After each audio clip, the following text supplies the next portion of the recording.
In the judo competition of the 2016 Olympics in Brazil, an Israeli heavyweight judo fighter named Or Sasson defeated his Egyptian opponent, Islam El-Shahabi, in a first-round match. The Egyptian then refused to shake the Israeli's extended hand, earning boos from the crowd. If you want the short answer for why the Arab world is sliding into the abyss, look no further than this little incident. It illustrates how hatred of Israel and Jews corrupts every element of Arab society. You won't find this explanation for the Arab world's decline among journalists and academics.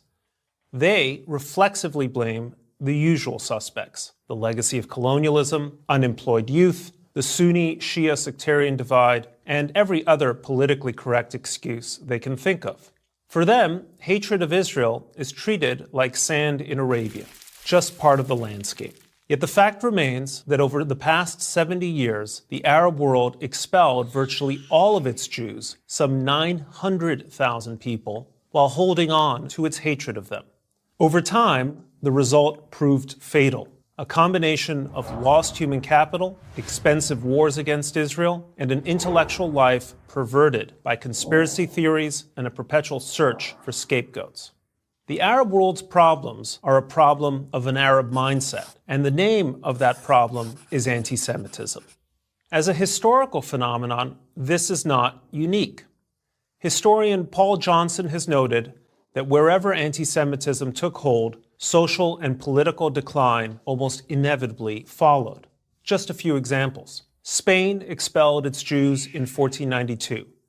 The effect, Johnson noted, was to deprive Spain and its colonies of a class already notable for the astute handling of finance.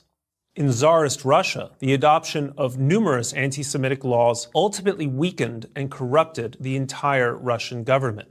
These laws also led to mass Jewish emigration, resulting in a breathtaking loss of intellectual and human capital. Germany might well have won the race for an atomic bomb if Hitler hadn't sent Jewish scientists like Albert Einstein and Edward Teller into exile in the US. These patterns were replicated in the Arab world. Contrary to myth, the cause was not the creation of the State of Israel in 1948. There were bloody anti-Jewish pogroms in Palestine in 1929, Iraq in 1941, and Libya in 1945. Nor is it accurate to blame Israel for fueling anti-Semitism by refusing to trade land for peace. Among Egyptians, hatred of Israel barely abated after Prime Minister Menachem Begin returned the entire Sinai Peninsula to Egypt. And among Palestinians, anti-Semitism became markedly worse during the years of the Oslo peace process.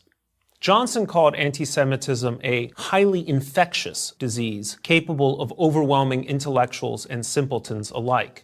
Its potency, he noted, lies in transforming a personal and instinctive irrationalism into a political and systematic one.